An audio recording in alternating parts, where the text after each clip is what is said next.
ओए वो देख, लड़की ठेला लगा के खड़ी है, आ जरा। हाँ जी, क्या बेच रही हैं? क्या लगा रखा है आपने? हमें भी कुछ मिलेगा कि नहीं? खाने की चीजों में देखें, आपको क्या चाहिए? मुख्तलिफ रेट हैं, आपको क्या पसंद है? ओए, ये तो तीसरी मखलूक है। खा गए ना हम धोखा। तू तो कह रहा था ये लड़की है, अब खुद देख ले। यार आज तो मेरी नजर भी धोखा खा गई। दूर से तो बिल्कुल लड़की मालूम हो रही थी, जब इसने बोला तो पता चला ये तो कोई और चीज है। और तुम्हें शर्म नहीं आती? लोगों को पागल बनाया हुआ है। तुम्हारी जो फील्ड है उसी में जाओ, जाकर नाच गाना करो, या फिर वो जो तुम्हारे बाकी लोग करते हैं। बस बहुत हो गया, अपनी लिमिट में रहो। मेरी मर्जी में जो मर्जी करूँ, तुम्हें इससे क्या?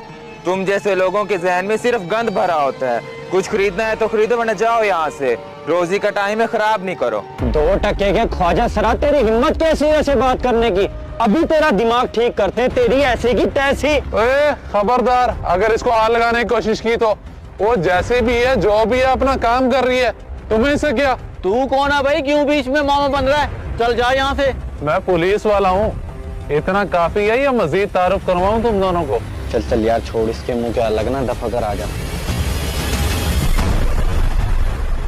भाई आपका बहुत शुक्रिया जो आपने मुझे बचा लिया, वरना ये बदमाश खाम मुझे तंग कर रहे थे। अरे शुक्रिया की कोई बात नहीं, ऐसे लोग हमारे माशरे का नसूर हैं और इन जैसों से मुझे अच्छे से निपटना आता है। खैर तुम बताओ, तुम्हारे आगे पीछे कोई नहीं है? मेरा मतलब तुम्हारा कोई भाई बहन या माँ बाप? बस जी, बड़ी दुखी कहानी है। माँ बाप थे मेरे। क्या कर रहे हो तुम और इसे कहाँ लेकर जा रहे हो? कहाँ लेके जा सकता हूँ? जहाँ इसकी असली जगह है वहीं छोड़ने जा रहा हूँ। खुदा का वास्ता ऐसा मत करो। मैंने 9 माह से अपनी कोख में पाला है।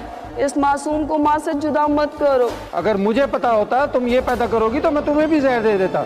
बेटा ना सही, बेटी पैदा कर देती। अब मैं लोगों को क्या जवाब दूंगा? लोगों की परवाह क्यों करते हो? हम इस बात को राज रखेंगे, कभी किसी को कुछ पता नहीं चलने देंगे। मैं पाल लूंगी इसे। अब अगर एक लफ्ज भी बोला तो मैं तुम्हारी जान ले लूंगा। ना कटवा के रख दी है मेरी। ओ मेरी बात तो सुनो। ओ मेरा बच्चा।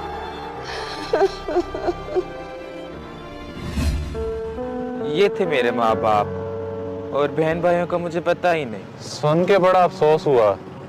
हमारा माजी इस तरह की बहुत सी दुखी कहानियों से भरा पड़ा है। हर किसी को बेटा चाहिए, बेटी से तो कोई खुशी नहीं होता। खैर आप बताएं, आपकी जिंदगी में आगे क्या हुआ? बस फिर क्या होना था, मेरा बाप मुझे गुरु के पास छोड़कर चला गया। ये तो मेरी किस्मत अच्छी थी कि गुरु अच्छा निकला। उसने मुझे अच्छे से पाला, पढ़ाया, लिखाया, जहाँ तक हो सकता था। और फिर अचानक गुरु मर गया।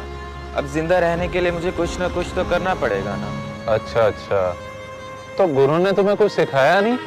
मेरा मतलब कोई डांस वगैरह? चलो उससे करके तुम्हारा खर्चा वगैरह चलता रहता और इन जैसों की दुनिया से तुम दूर रहती। गुरु तो चाहता था, मगर मेरा दिल नहीं मानता था। इसीलिए गुरु ने भी कभी जोर जबरदस्ती नहीं की। मैं आम इंसानों की तरह जिंदगी गुजारना चाहती थी, इसलिए निकल पड़ी नौकरी की तलाश में। मुझे समझ नहीं आ रही, तुम यहाँ क्या सोच कर आए हो? सर मैं पढ़ी लिखी हूँ और मुझे बच्चों को पढ़ाने का बहुत शौक है, इसलिए मैं यहाँ आई हूँ। मेरा मतलब है आई हूँ। तुम पहले अपना जेंडर मालूम कर लो, उसके बाद नौकरी को देखेंगे। सर मेरा यकीन करें, मैं बहुत मेहनत से बच्चों को पढ़ाऊंगी। तुम क्या पढ़ाओगी बच्चों को? बच्चे बहुत तेजी से सीखते हैं। मैं नहीं चाहता कि उन पर बुरा असर पड़े, और मैं अपने स्कूल का नाम खराब नहीं करना चाहता। तुम जा सकती हो, मेरा मतलब जा सकते हो। मगर सर मुझे एक मौका तो दें। मैं ये देखो, मेरे हाथ जोड़े हैं। अगर तुम थोड़ी देर और यहाँ रुके तो मैं पागल हो जाऊंगा। मेरा मुंह क्या देख रहे हो? उठो और जाओ यहाँ से।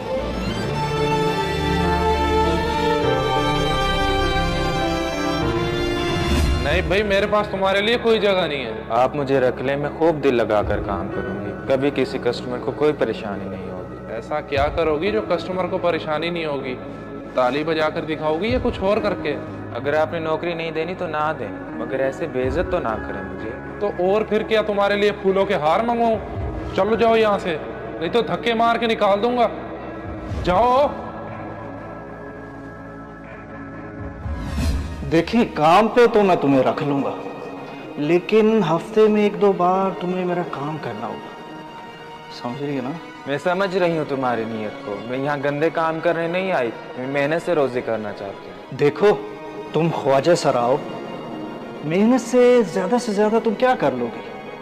तुम्हें अच्छा पैसा दूंगा, इसमें तुम्हारा ही फायदा है। समझी? मैं लानत भेजती हूँ ऐसे पैसों पे, बाहर में जाओ। इन हालात से गुजरने के बाद मैंने सोचा ये काम शुरू कर। अब सब कुछ आपके सामने। चलो अल्लाह तुम्हें कामयाब करे। बस ये लोगों की परवाह किए बगैर तुम अपने काम में लगे रहो। जी बिल्कुल सही कह रहे हैं आप, मुझे किसी की कोई परवाह नहीं है। लोग जो मर्जी कहें, जरूरी नहीं कि हम ख्वाजा सरा सिर्फ भीख मांगें या डांसर्स बने। जी बिल्कुल ठीक कहा आपने। तो मेरा आप लोगों से सवाल है, क्या इन ट्रांसजेंडर्स को हमारे सोसाइटी में रहने का कोई हक नहीं है? इनके लिए अपनी सोच बदलें और कमेंट सेक्शन में अपनी राय का इजहार जरूर दें।